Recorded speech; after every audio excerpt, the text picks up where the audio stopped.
होली का क्रम 13 तारीख को शायद होली जलेगी, 14 तारीख को गुरंडी रहती है, होली खिलाते हैं। होली में मोटे मोटे डूंड जलाए जाते हैं। डूंडा की राख तैयार होती है, उसका कालापन जो तैयार होता है उसको उठाकर ले आए और कपड़े में उसको छान कर राख तैयार कर कर 3-4 बार छानने के बाद उस भस्म को 12 बजे से 1 बजे के बीच में शिव जी को समर्पित कर देता है और उस भस्म को उठाकर उसमें घी मिलाकर मस्तक पर तिलक लगाकर चले जाता है। वो जिंदगी में कभी हार नहीं सकता, विजय ही पाकर आता, उसकी कभी हार नहीं हो सकता। मेरा निवेदन है, होली का त्योहार आ रहा है, उस फागुन के त्योहार में मेरा देवादिदेव महादेव माता पार्वती के साथ होली खेलता है, मेरा कृष्ण कन्हैया राधा रानी के साथ होली खेलता है। आप भी अपने इष्ट मित्रों के साथ होली खेलिए और दिल से खेलिए। हमारे सीहोर जिले में एक होली होती थी, उस होली का नाम हमने पिछली बार बदल दिया था। कौन सी होली कर दी थी? महादेव की होली। पिछली बार हमारे सीहोर जिले में हमेशा होती आई थी वो होली, थोड़ा उसका नाम हमने चेंज कर दिया था तो उसको महादेव की होली कर दिया था। मेरे सीहोर जिले के रहने वाले सभी रहवासियों से, जिले भर के निवासियों से निवेदन करना चाहूंगा, वो पुरानी होली को बंद कर महादेव की होली नाम दिया गया है। शिव मंदिर में जाना है, चंदन का जल शिव जी को 1 लोटा चढ़ाना। एक बात अपनी जिंदगी में उतार कर रखो, शंकर भगवान को घी का दिया भी लगाओ तो तुम्हारे घर में जो असली घी हो, थोड़ा सा भले 1 पत्ती लगाओ, भले इतनी सी बत्ती जलाओ, पर असली घी की जलाओ। शिव जी को अगर चंदन भी लगा रहे हो तो असली लगाओ। शंकर भगवान को चावल भी चढ़ा रहे हो तो असली चढ़ाओ। शंकर भगवान को अगर अष्टगंध भी चढ़ा रहे हो तो असली चढ़ाओ। केमिकल का कोई चीज मेरे महादेव को मत चढ़ाओ जिससे भगवान शिव की मूर्ति नष्ट हो। ऐसी जितने आस्था चैनल पर कथा सुन रहे हो, जितने फेसबुक और यूट्यूब पर सुन रहे हो, बहुत सावधानी से सुनना। जब होली होती है, होली जिस दिन जलती है उसके दूसरे दिन धुलंडी होती है। शिव की होली मनाइए, हम नहीं मना सकते। महादेव की होली कोई साधारण सी होली नहीं होगी। शिव मंदिरों के भजन चलना चाहिए, शंकर मंदिरों से सही कर चलना चाहिए और शिव की होली के गुणगान। आने वाली पीढ़ी को हम नहीं कहेंगे कि नवाब की होली है, ये महादेव की होली। आज के दिन हमारा शंकर सीहोर में होली खेलने आया था और चाहूंगा मैं, अगर बाबा ने कृपा करी तो मेरे सीहोर के चमत्कालेश्वर महादेव मंदिर नमक चौराहे से मन कामेश्वर मंदिर तक मैं खुद बाबा की होली खेलने के लिए जाऊंगा। आप भी शामिल होइए।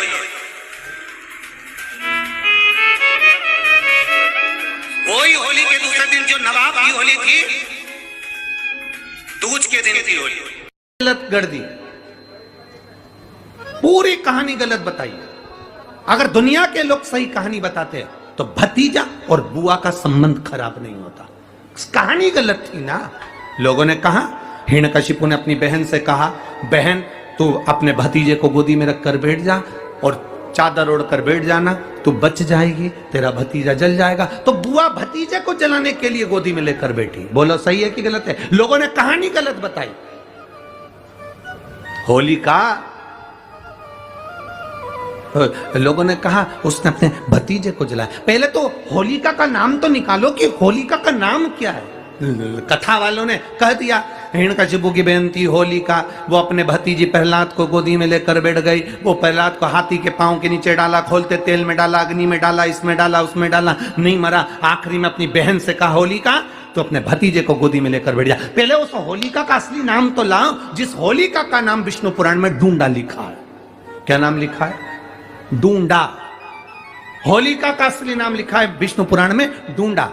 इसलिए आज भी होली में लकड़ी नहीं जलाई जाती, मोटे मोटे डूंड जलाए जाते हैं, क्योंकि उसका नाम डूंडा है। और डूंडा बैठी अग्नि में, भतीजे को गोदी में लेकर बैठ गई। उसके पास में एक ब्रह्मा जी की चादर थी, जिसको ओढ़ कर बैठ जाती थी तो आगी में जल नहीं सकती थी। डूंडा ने देखा चारों तरफ से आगी लग गई, मेरा भतीजा जल जाएगा। तो बुआ को लगा मेरा भतीजा जल जाएगा।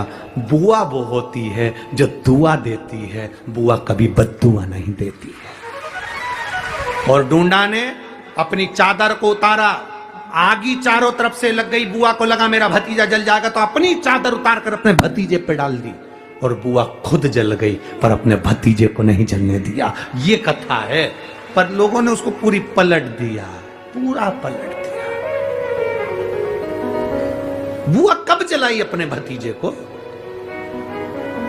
आप में से इतनी सारी बुआ बैठी हैं, कभी अपने भतीजे को अपशब्द कहा? कभी अपने भतीजे को श्राप दिया?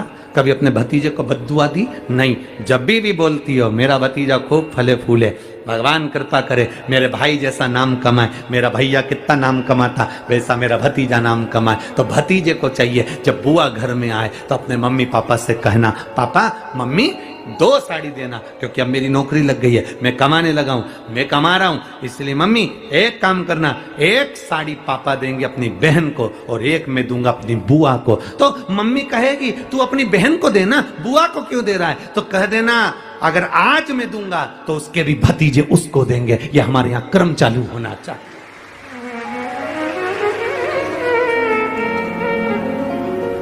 पर करे क्या?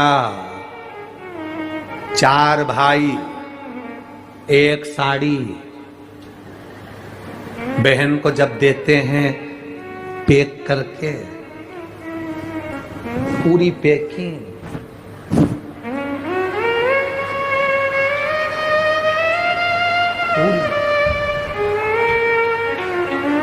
अच्छी बढ़िया वाली साड़ी। अगर ढीली ढीली दिखे तो उसमें कपड़ा भी फंसा दे, काटा है जोड़ और पैकिंग करके, और 4 भाई 1 साड़ी। चारों भाई राखी बनवाने के बाद ऐसे हाथ लगा के देते हैं जैसे पूरे पुणे की प्रॉपर्टी दे रहे हो, पूरे पुणे की। किसी ने पूछा कि क्यों रे चारों भाइयों ने मिलके 1 साड़ी दी? अभी हम एक ही तो घर में रहते हैं, सब एक हैं। तो एक काम करा करो, 1 थाली खाने की लगाओ, 1 भाई खाना खाए, बाकी के सब टच करके बैठ जाओ। एक ही जगह तो रह रहे हो, एक ही थाली में काम। तुम्हारे टच करने से 4 भाई का 1 साड़ी में हिस्सा हो गया, तो तुम्हारा समोसा तुम खाओ, बाकी के 3 भाई टच करके बैठे, पेट नहीं भरा है। अपने को क्या करना, अपन तो अपनी साड़ी ओढ़ो दादा। अभी कह रहा गुरुजी, ओ गुरुजी, हमने कहा क्या है? सारे त्योहार फीके हो गए, होली आ रही है, लगी नहीं रही कि होली जैसा है। दिवाली आती है तो लगता ही नहीं कि दिवाली जैसा है, राखी आती तो लगता ही नहीं राखी जैसा है। सारे त्योहार फीके हो गए गुरुजी। हमने कहा त्योहार फीके नहीं हुए, त्योहार का कलर फीका नहीं हुआ, त्योहार का रंग फीका नहीं हुआ है, बस त्योहार वही है, गुलाल वही है, मिठाई वही है, गुजिया पपड़िया वही है, खुरमे चकरी वही है, पपड़िया वही है, गुजिया वही है, इंसान वही है। बस बाजार में से जो रौनक समाप्त नहीं हुई है, रौनक आपके भीतर की समाप्त हो गई। आपके भीतर इतनी ईर्ष्या भराती गई, इतनी ईर्ष्या भराती गई, इतनी ईर्ष्या भराती गई कि वो ईर्ष्या के कारण, उस अहंकार के कारण, उस अहम के कारण तुम एक दूसरे से मिलना पसंद नहीं कर पाते। पहले के लोग कहते थे हमारे यहाँ जब होली होती थी इतने लोग आते थे, मिलने जाते थे, गुलाल लेकर जाते थे। आजकल तो कोई दिखता नहीं है। कारण केवल इतना सा है, तुम्हारा अहंकार, तुम्हारा ईगो, तुम्हारा अभिमान तुम्हें अपने घर से बाहर नहीं निकालता। तुम घर से बाहर नहीं निकलते अपने अहंकार के कारण, अपनी काया के कारण, अपनी अभिमतता के कारण। आप दूसरे से मिलना पसंद नहीं करते। जरा सा कोई ने कलर लगाया तुम्हें क्रोध आ गया, जरा सा किसी ने गुलाल लगाया तुम्हें गुस्सा आ गया, जरा सा कोई आया भाभी जी भैया जी करके गुलाल लगा गया, तुम न न न न न न न न न, कहां जाओ? इतने वीआईपी हो गए, इतने वीआईपी हो गए, इतने वीआईपी हो गए कि अपने त्योहारों से भी दूर हो गए। मेरा निवेदन है, होली का त्योहार आ रहा है, उस फागुन के त्योहार में मेरा देवाधिदेव महादेव माता पार्वती के साथ होली खेलता है, मेरा कृष्ण कन्हैया राधा रानी के साथ होली खेलता है। आप भी अपने इष्ट मित्रों के साथ होली खेलिए और दिल से खेलिए। हमारे सीहोर में, सीहोर जिले में एक होली होती थी। उस होली का नाम हमने पिछली बार बदल दिया था। कौन सी होली कर दी थी? महादेव की होली। पिछली बार हमारे सीहोर जिले में हमेशा होती आई थी वो होली, थोड़ा उसका नाम हमने चेंज कर दिया था तो उसको महादेव की होली कर दिया था। मेरे सीहोर जिले के रहने वाले सभी रहवासियों से, जिले भर के निवासियों से निवेदन करना चाहूंगा, वो पुरानी होली को बंद कर महादेव की होली नाम दिया गया है। शिव मंदिर में जाना है, चंदन का जल शिव जी को 1 लोटा चढ़ाना, एक बात अपनी जिंदगी में उतार कर रखो, शंकर भगवान को घी का दिया भी लगाओ तो तुम्हारे घर में जो असली घी हो, थोड़ा सा भले एक पत्ती लगाओ, भले इतनी सी बत्ती जलाओ, पर असली घी की जलाओ। शिव जी को अगर चंदन भी लगा रहे हो तो असली लगाओ। शंकर भगवान को चावल भी चढ़ा रहे हो तो असली चढ़ाओ। शंकर भगवान को अगर अष्टगंध भी चढ़ा रहे हो तो असली चढ़ाओ। केमिकल का कोई चीज मेरे महादेव को मत चढ़ाओ जिससे भगवान शिव की मूर्ति नष्ट हो। ऐसी कोई चीज मेरे महादेव को ना चढ़ाओ।